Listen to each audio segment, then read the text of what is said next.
Hello, Miss Razzya. How you doing tonight? Fine, thanks. And you, Howard? Oh, I'm doing well. Thank you so much for joining me tonight. You look beautiful, and I'm grateful for your time and patience and energy. I'm sorry about all the technical issues. I appreciate you finally accepting this interview. Well, I would just like to get right into it because I think you're a fascinating person, and I'll let you speak for yourself. We've talked about a lot of different things. I'm not sure that you're a God person. Would you say? Sorry, I didn't hear that. Emmy? What do you think about God? Is there a God? Well, there is no separation, and to believe in a God will imply that there are two, you know? So no, I don't believe in a God because I don't think there is someone better than who we are. You know, we all emerge in from the same awareness, and there's no other. Yeah, I agree. No God. Well, let me ask you this. You mentioned non-duality, and I know that so many people have their own ideas about non-duality, and I know that in the conversations that we've had together, you expressed it so beautifully, and I don't want to put you on the spot by asking what is non-duality as a whole. It's impossible, but could you express a little bit about what you think about what non-duality means? Well, technically, I came from a dual background, duality. And there was this and that, pain and suffering and happiness. It's like a seesaw, you know? So I didn't know what non-duality was. But yet, I mean, you feel it, within you that there is no other. That once you have experienced this, you realize that you are everyone, I mean, in simple terms. And the only time I learned about non-duality was like 3 years ago. And it took me like quite a while now to understand what is this non-duality, that there is no separation, But like I said, it was what I had believed all along and knew, not believe, probably more knowing. And when I started to read about it and learn about it, and I realized, hey, this makes much more sense than duality, Yeah. I wouldn't say I'm an expert on non-duality as such. I'm still in the process of learning how to express this because it's hard to express. I mean, the best of people can't express what is happening. You know what? Yeah. That's the beauty. I think it's so ironic that much like, I don't know, I've said it before and I know it's corny, but much like I've said, it's like a snowflake or wave in that every person is unique. Just like every snowflake and every wave is unique. And it's just ironic to me that as individuals, nobody has a tether to an objective reality. However, every story is so beautiful, and even more so because it is not, anchored down to any kind of, you know, containable foundation. It's just free and beautiful. I think also, Howard, there is no reality. Because like you said, each individual perceives the world differently. So my reality is not your reality. because our perceptions are different. And look at how different we are. We have different upbringings. There's different ways in which we will respond to anything that happens. You know what I mean? So in that difference between us and the 8 billion others in the world, where is the reality? You know? But I mean, there are people who talk about this love light that dances between us. I don't know, maybe that is the reality. Yes. I think a friend of mine said it pretty well the other day. I thought it rang pretty true. Often it's the intent that is more real than the appearance of the individual that carries it. And I thought that was pretty telling. The intent of an individual is more real than the appearance of an individual. So what they do with their intention means more than the apparent physical reality that contains. Yeah. But also, if you look at, even if both of us are looking at the same thing that is happening, each of us will take away different things from what has happened. You know what I mean? Yes. And then obviously there are those who will say nothing happened. Nothing happened. Because for something to happen, there must be people, there must be that we must exist. You know what I mean? And we don't exist. So nothing happened. But if we look at it in terms of the dream, and both of us are looking at the same, 8 billion of us might look at the same phenomena, maybe like the 9/11, the Twin Towers falling down. And each of us will take away different things. So that's why there can't be a reality as such.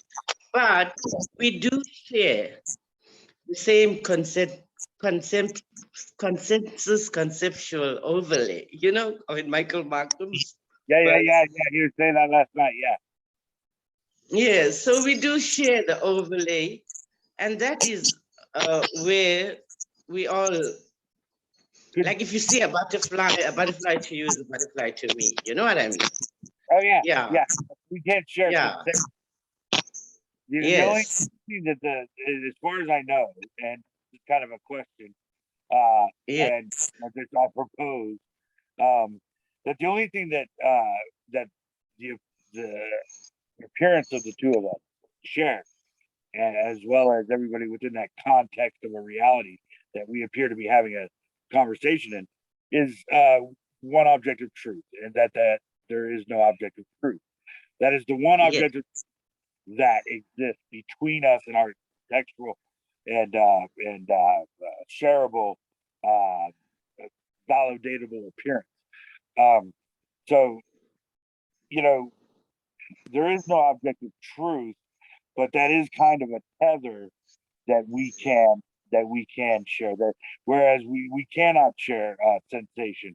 I don't know what the color blue looks like to you, and you don't know what pain feels like to me, or smells, or any of that kind of stuff. But and even how when we look at the color blue is just not a color. The color also has emotions attached to it, feelings, So when you think of blue, it might be a happy color to you. Or to me, it might be a sad color. You know what I mean? There's so much difference in the way we see the world. But through it all, we do share certain things. Even our actions, like when I'm smiling, that's like a universal language. Everyone, will understand a smile. When you laugh, so we do share certain things. Yeah, it doesn't have to be perceptions of certain things. You would perceive a smile as a smile, and I would also look at someone smiling and perceive it the same way. So there is some commonality there. I'm sorry I interrupted you there. Yeah, I was gonna say to open a door for a friend, to help a kid across the street or something like this. I mean, these are just basic little things, but they're beautiful, and that you're being kind to the appearances around you because for no other reason than to be kind. There's no reason, meaning, or purpose behind it, and it's all lighter. It's not, as you were saying before. It seems when you don't put so much pressure on yourself, you realize that it's just a story. Everything becomes a little lighter. Yes, I mean, if you look at life itself, in the beginning, before this awakening, or I don't know, some people call it the shift or whatever, we were fully immersed in the dream. It was, this is it, that the dream is real. We were chasing after material things. And obviously our sorrows were, oh, how could this happen to me? We took things personally. Everything that happened was like, oh, now you're stressed about it. And then there was this thinking all the time, you know? But then after the awakening, somehow there's more like a lightness to it. There's no stress, there's no, oh God, why is this happening now? Kind of yeah, I think there is a difference. You do feel more at ease and think you allow things to happen. And somehow, hey, you are not in control. And not being in control is so beautiful. And then there's the spontaneity of everything. Everything just happens, and somehow you fall in love with that, with things just happening in your life. Like you have no expectations. I know once when we went to India, like my husband now didn't want to take the train, because now it was like a 10-hour journey by train and he wanted to go by plane. And then now this guy that was the leader of the group insisted that we take the train.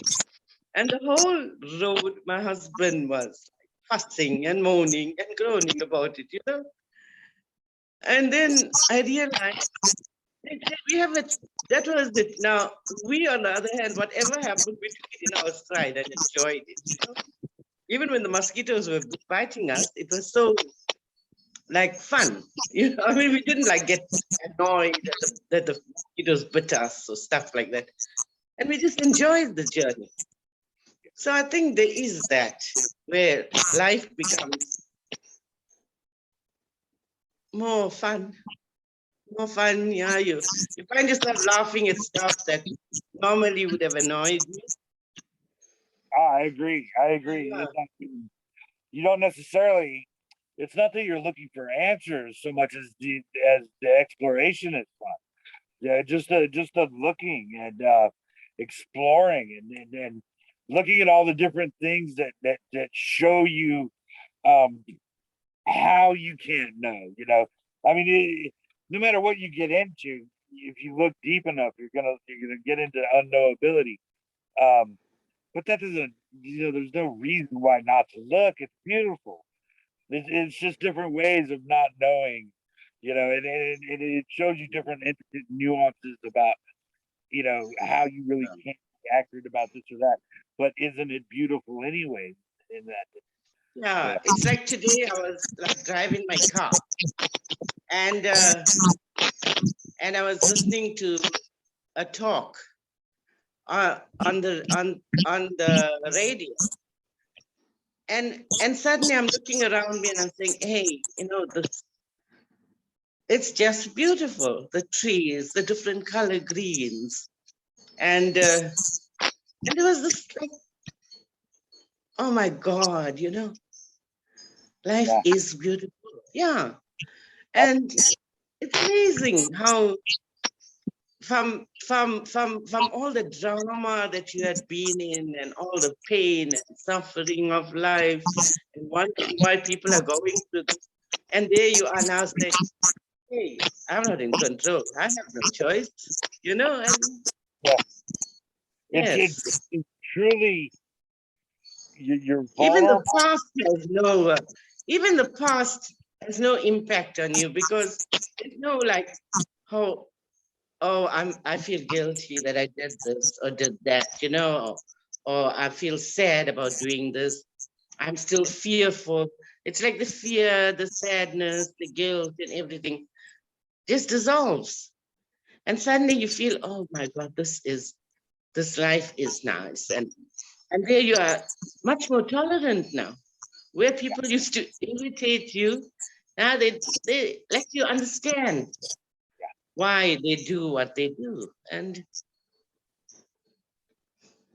It's interesting because, like you said, I didn't know what non-duality was either, and I went a long time. I mean, it wasn't until recently that it dawned on me what not to meant. You know, I mean, I had seen it so many times and just looked over it like I didn't. I purposely stayed away from a lot of different things, but or I would just tunnel focus. And when I finally it dawned on me, I was like, oh, not to. And it was so funny. I realized that there was a lot of different people that were into this thing, and it didn't take me but long to realize that almost everybody has their own take on it. But there's yeah, a lot of appearances into not too. And once I realized that there's a community of sorts, um, wow, everything took on a whole new kind of, it was like a whole new kettle of fish because I had been on my own. But like you said, you kind of know, but you don't really know. And then all of a sudden, no. yeah. But Howard, even labeling, I mean, I wouldn't even label it as non-duality, you know, as such. I mean, why do we give it even a name, like on duality or non-duality? Obviously, by labeling things now, we put it into a little box, you know, and now say, oh, like this is understood. Yeah, But why label? This is life. This is life. This is how life is lived. This probably to some it's love. This immense thing that we feel for the others in dream. And obviously there's also like people who are still immersed in the dream. I mean, that's not being judgmental, but they are. Because people will say there is a before and the after. You know what I mean to this. And it's still beautiful. sure. Yeah, Still I mean, beautiful. yeah, there's absolutely no reason to uh like I don't know. The way I see it is, as long as you're kind, I really don't care. As long as you're a kind person, um, we could talk about our different opinions, and we can talk about how we look at different things in different ways until the cows come. It does not matter to me, if you're a dualist or if you're a theist or if you're a deist or a pantheist or if you don't care one way or the other, what have you. As long as you're a kind person and you're nice to the people around you, I really don't. The rest is window. Yes. I don't, I also, I wouldn't like say, oh, I am a non-dualist as such. Because why label myself, you know? Well, yeah, I And mean, just yeah, life happening. Life is happening and this is what is happening. yeah. And am I enjoying what is happening? Yes. It's very But, simple. and obviously I like the people and I've realized that these people are just amazing. All of them are so, I mean, like you spoke about kindness. I find that in the so-called non-Jew community, I find that people are genuinely kind and loving and Yeah, encouraging. Yeah. it's funny because So, they don't have to be. Nothing's making yeah. it. So There's if a certain amount of freedom involved. In, sorry? well, there's a certain amount of freedom involved in the fact that non-dualists don't have to do anything at all, and they don't do anything, you know, strictly speaking. But as far as the appearance of a free will, you know, just simultaneous with already whole, in that it's Yeah. both free and already whole. The thing is that as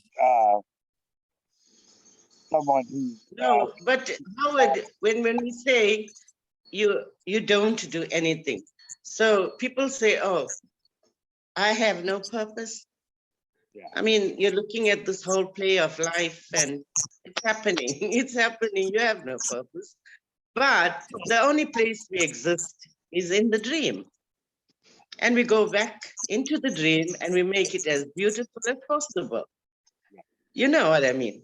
There's no oh, such thing as, now sit back and do nothing now because this dream is beautiful.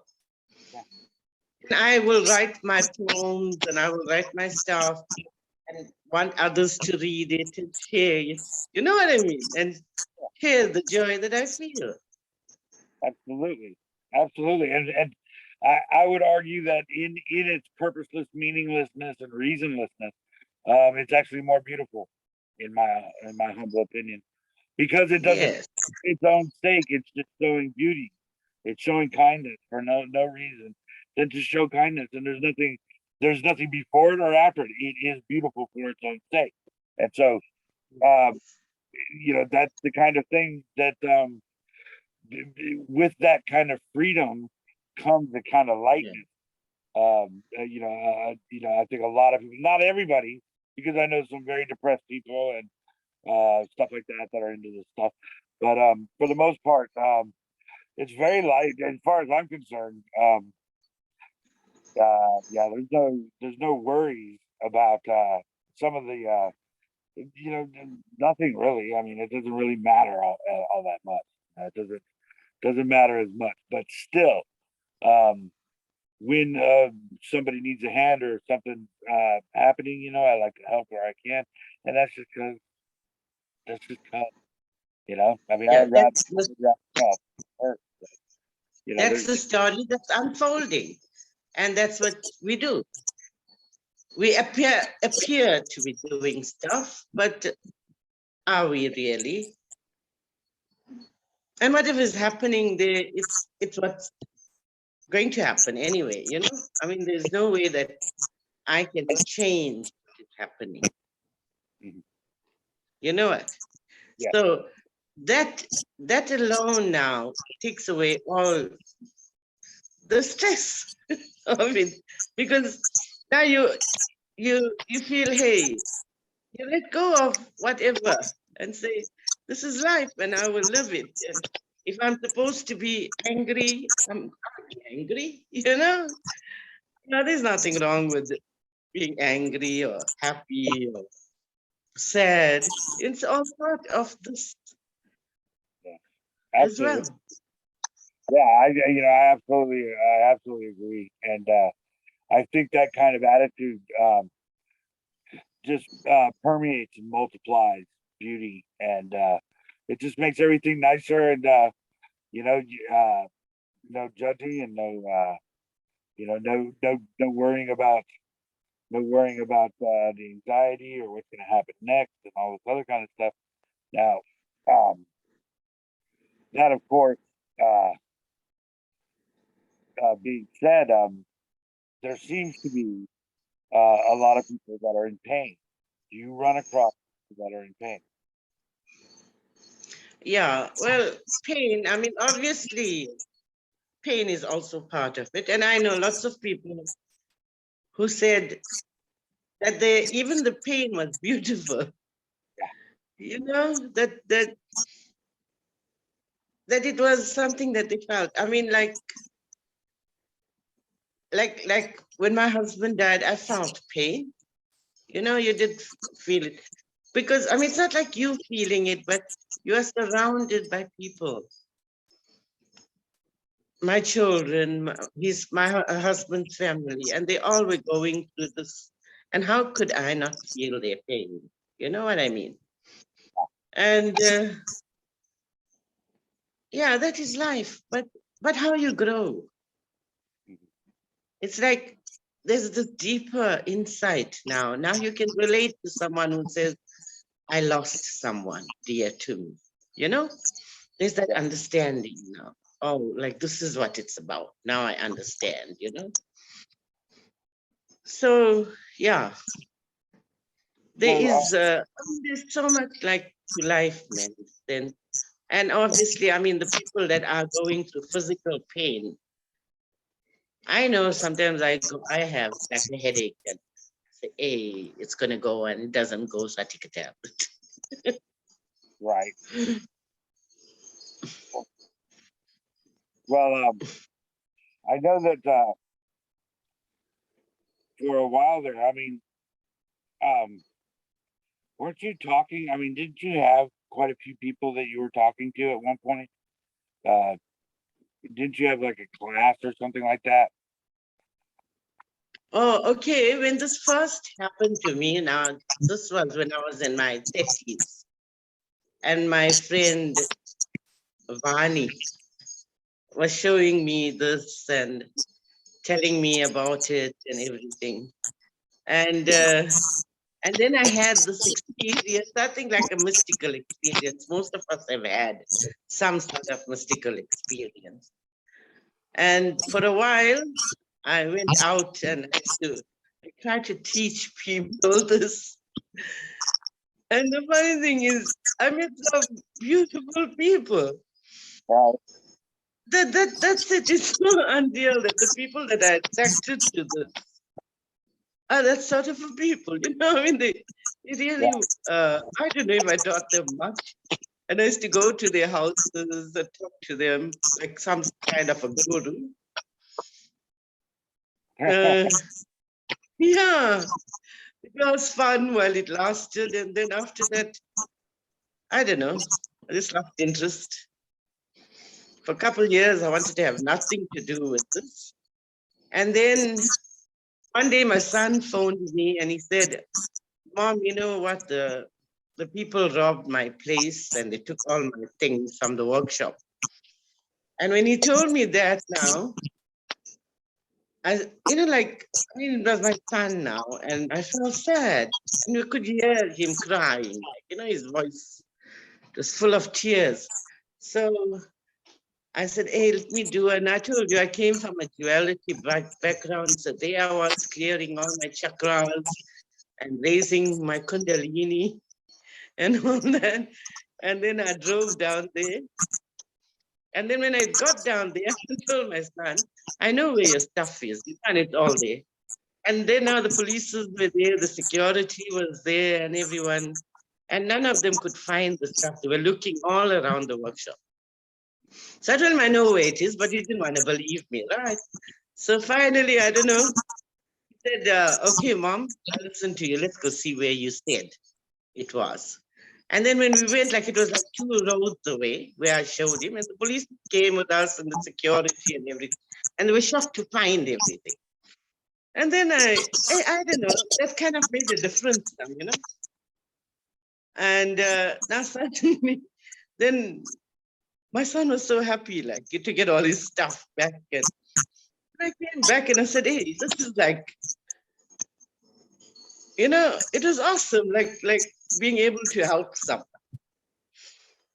And my son had that too. And he was so grateful. And I told him, Shav, you better go and get security because those people definitely will come back now that you have found a hiding place and took everything. And he didn't get a security company as such. He just put more burglar guards and this and that. And they did come back a week later. And they took very little. They couldn't take as much as they did the first time. But then he got the security company to come. But after that whole experience, that was when I said, hey, I must look more into this again, go back and see what it's all about, Because of this kind of a thing now, how would you know like certain things about that? And that was when I joined faith and ended up in rainbows. And that's where I learned about non-duality. And then I realized the beauty of and like they expressed themselves so beautifully. Yeah. It was like the words they used and how they spoke about this. And there I learned love because somehow this whole thing empties you out. There's nothing there. You're not feeling as others. I mean, you feel what others are feeling, obviously, more like an empathy kind of a thing. But there was no like joy and this, that, you know? And then in Rainbows there, I met Nancy and Michael and Vicky and oh gosh, all these others, William, Leslie, you, hey, and there was Antonia too. Antonia, remember? Hey, all these amazing people. And suddenly, hey, I could feel love. And I couldn't say to people, I love you. You know, it was like an awkward thing. And there I was just spilling it out, saying, I love you to everyone, like, you know? So, yeah, that was it. So that's my whole journey. Yeah, I love that. I know that what was the other group you were part of? Gurus, what was it? Oh, I formed two groups. The fourth guru group. That was because when I initially joined Facebook, we ended up in this group, and then these people were saying that this guru in this group was abusing them and he did this and did that to them. So they wanted to form a group, and then they made me admin of the group. So for this false guru and inside group, I've been there like for 3 years now running that group. I don't know if it's helping people or it's not, but I mean, there are psychopaths in the dream, and there are gurus who are not gurus but psychopaths who need to be made, people need to be made aware of them. So if the group is being helpful in that sense, then yay. And then I have another group, an understanding of gurus and sages of all time. I don't know. It's just like, hey, I don't know if I am reaching people or if it's making a difference, but I you think just go on doing it. Yeah, you just carry on doing what you do, and hopefully, yeah, you made a difference to me. yeah, Yeah, I didn't.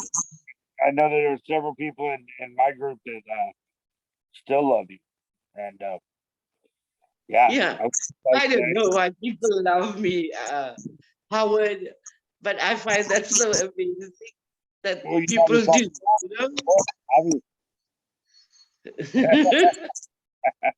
So I don't think that I'm like so awesome or anything, but I love the love, obviously. the last thing from awful. I know that. So uh, I know that whew, I have a very loose affiliation with non-duality as well.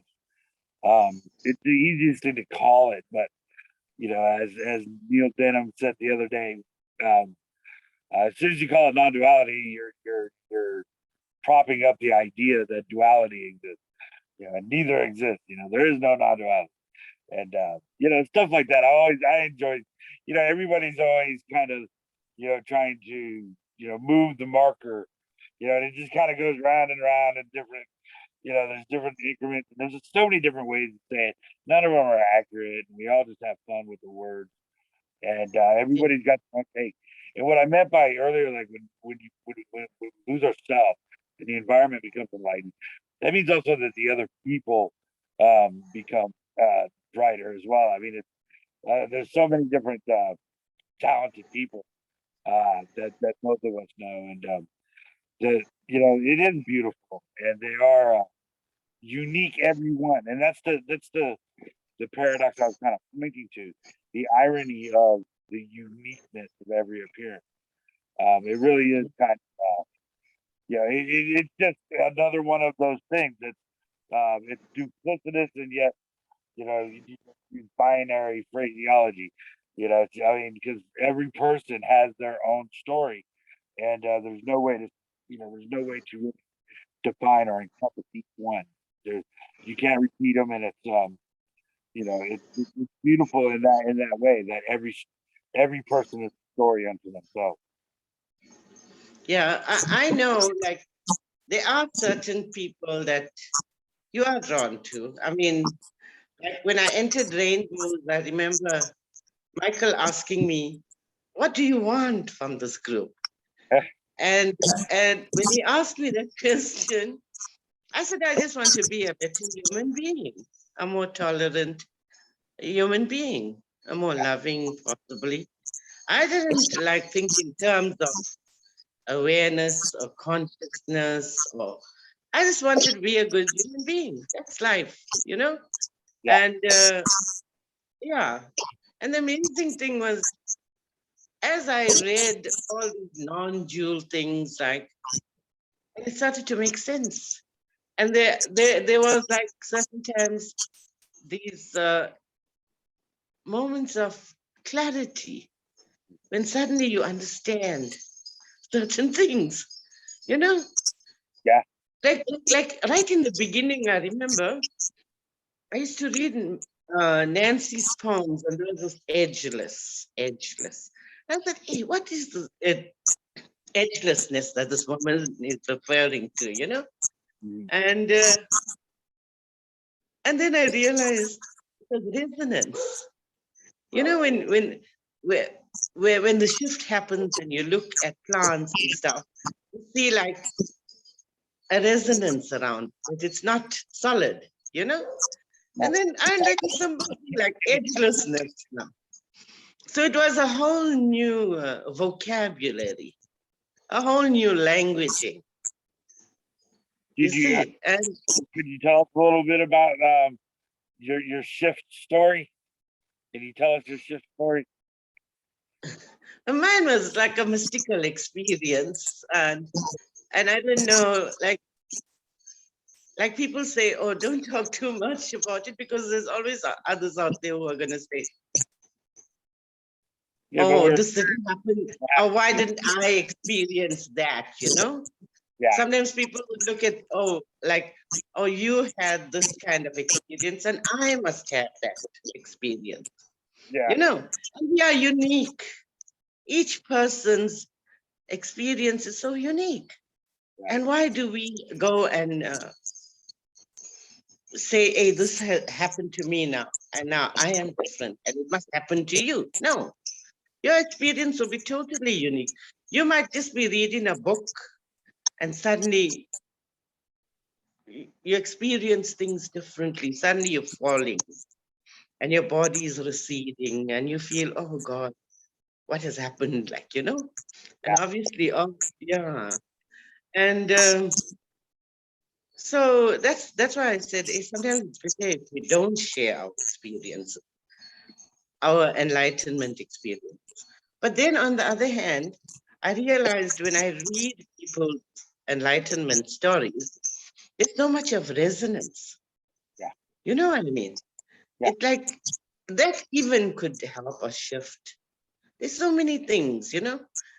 Even if you read a poem now suddenly, and then you're looking at this world, you know?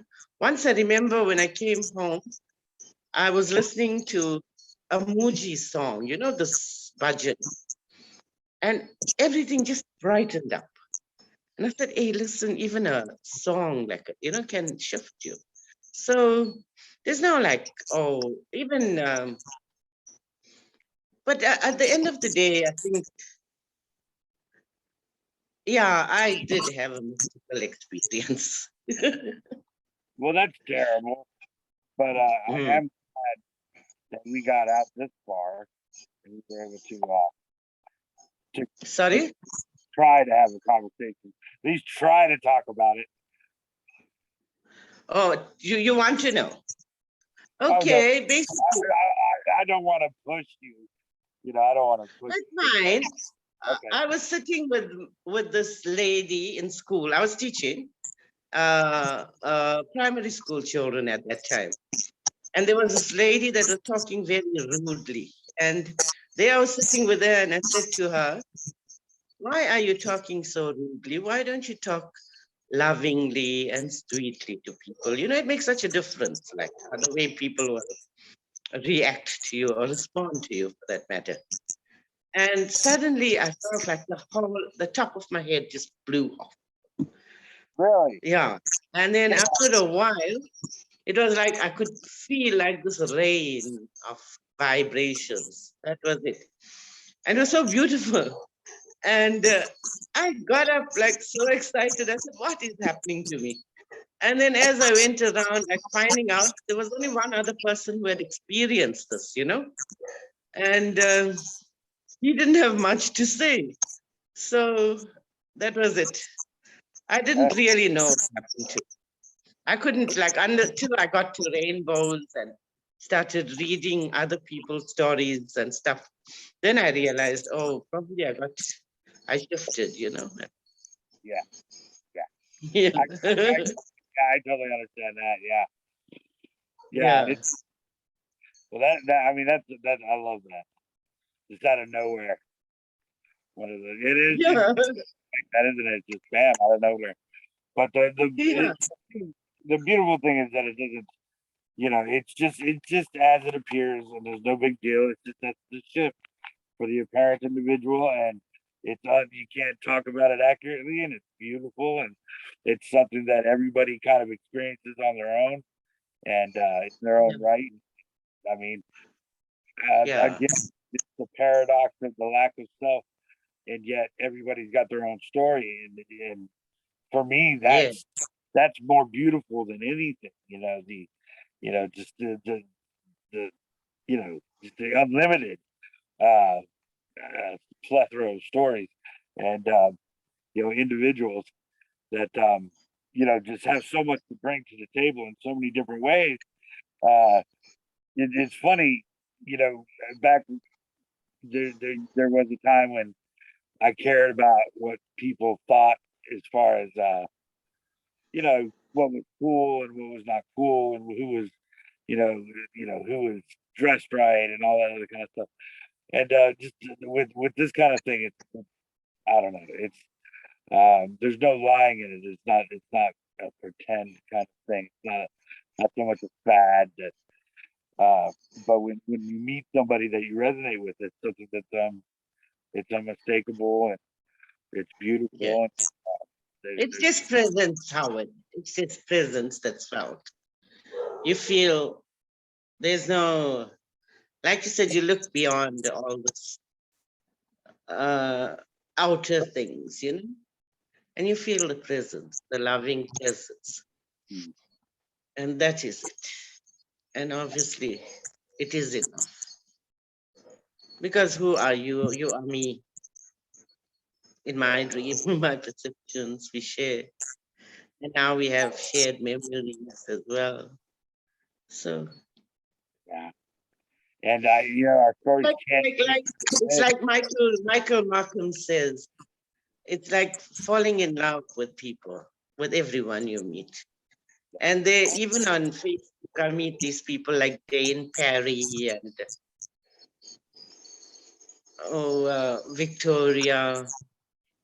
You know, all these people, I just can't get all their names now, but they're so awesome. And I look at them and I say, hey, Victoria, like she comments on my posts, and Jane Perry likes my posts. And then I say, hey, what wonderful human beings these are, you know? It's amazing. Oh, this life. I absolutely agree. And you know, there's nothing more beautiful than enjoying that kind of just simple beauty where you know, you don't, you know, you share a moment where, you know, it doesn't have to be 1,000 words. It doesn't have to be, you know, this some kind of big introduction. Yeah. A moment. Yeah, and I don't even know if these people even, I mean, I haven't met them personally, you know. I've had some of them we've met on Zoom, you know, the Rainbow Zoom and that other Zoom that we go to, quite a few so far. I've met so many people. Yeah. But some of them I've never seen. And then you could love someone that you have never seen and you will never see probably. How Sure. amazing is that? Yeah, it's better than it used to be. Like people used to write letters to each other for their whole lives and never really meet each other, but be pen pals. People that fell in love and wrote each other their whole lives and never saw each other again. There's all kinds of novels and stories and plays about the movies about that kind of thing where throughout history people have had to use the mail, and we're incredibly lucky in that this is so interactive. Um, and I think it's beautiful in that I've talked to people from 3 different continents, and Yes. you know what I And mean. look And at you, Howard, like confined to your bed, but yeah, confined to my bed. you are interacting with the entire world. How amazing that is. I mean, I cannot complain because it's coming to me, and I don't have to move, and all I can say is I'm grateful for that, and yeah, there's there's just so much to do, even for a person in my position, and that's something that I always try to remember. If I mean, because yeah, you get irritable and this and that. Yeah, of course I get angry and mad and all that kind of thing. And I could see myself get angry and mad. No, it's funny, and still not stop being angry and mad. And then, but the point is that as far as a sick person is concerned, now in America, I am able to take care of myself fairly autonomously. Where not too long ago, I don't think I would have been able to do the same thing. Yes. There's just there's So the this entire thing has made such a difference to your life. Isn't that true? what's that now? I say that joining this so-called non-Jew community and being on Facebook has made such a difference to you as a person as well, Oh, as a persona. oh yeah, it totally changed Yeah. everything. I had seen it when I was a kid with my enlightenment story. I knew that I saw, I don't, whatever. I know it sounds ridiculous, but I saw that I would be bedridden and I would be talking to people around the world, and I didn't understand it. And up until recently, I'm not a computer guy or anything like that, and it just all these things just kind of fell into place where it just kind of happened, and it's just one of those things where I know it's not actual, and it's just the story, but it is what it is. It is what I saw, and I could have never guessed back then. There was no internet or anything like that, and even until recently, like I said, I didn't know anything about it, and I just kind of fell into it, and it's not like I have people beating down the door, but I speak to people from all over the world, and it's beautiful, and it's I can't it in a weird way is kind of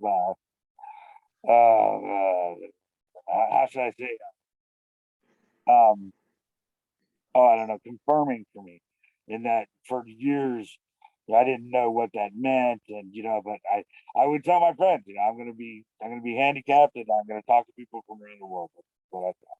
And Yeah. that's And what I look at the thought. difference you are making now in the lives of people. I Yeah, think that's so awesome. And also that people like you and they look up to you and you have a following of people, I mean, that's so amazing. Like we generally aloners, we live our own lives and not interacting much with people as such. And there is this Facebook community that we are interacting with now.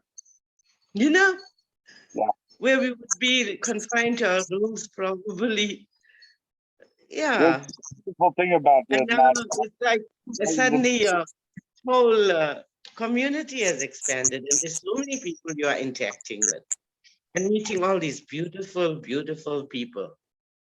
and the most beautiful thing about it is I can be myself, you know, uh, and people are honest. You know, we don't have to pretend to be exactly alike. We don't have to be like each other at all. To appreciate each other, respect each other, love each other, and help each other. I mean, it's personally, I think it's in that acceptance of non-duality. You know, it's impossible to. Everybody's got their own take, so everybody just kind of throws their hands up and says, you know, come on in. You know, I mean, come on in. I mean, there's no reason to try to, make try to make a genre out of it, because it's not that way. And there's no two people that are alike. And even though they don't exist, the appearances are completely different. And the beauty of that is, I think, just shines through that paradox, in that every individual has their own take, and they don't exist, but yet represent that story, and all the other people that accept them, and everybody's everybody's really kind and beautiful. And yeah, and like everywhere else, there are people that are, they go out of their way to be cold. I mean, it's like anything else, but You always bring up the word kind. yeah, there's no, You no, like really trying to struggle to be right, and in that way, so more inclusive for everybody, because nobody's right. Nobody's right. yeah, but then it's how we perceive the world as we are. So obviously, if kindness is important to you, then you are a kind person. Did I lose you, Razzya?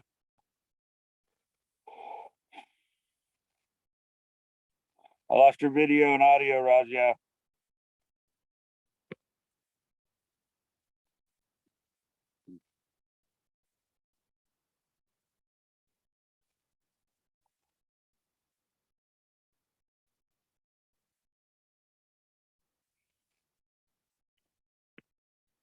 Let's just give Razzya a second to come back. But yes, I've been talking to Razzya now for years, and she was probably one of the first people I actually even talked to on the phone. And it took a while before I got her to come back, or come to do one of these interviews. And look at here. All right. Anyhow, I'm gonna give her a minute to see if she just re-enters.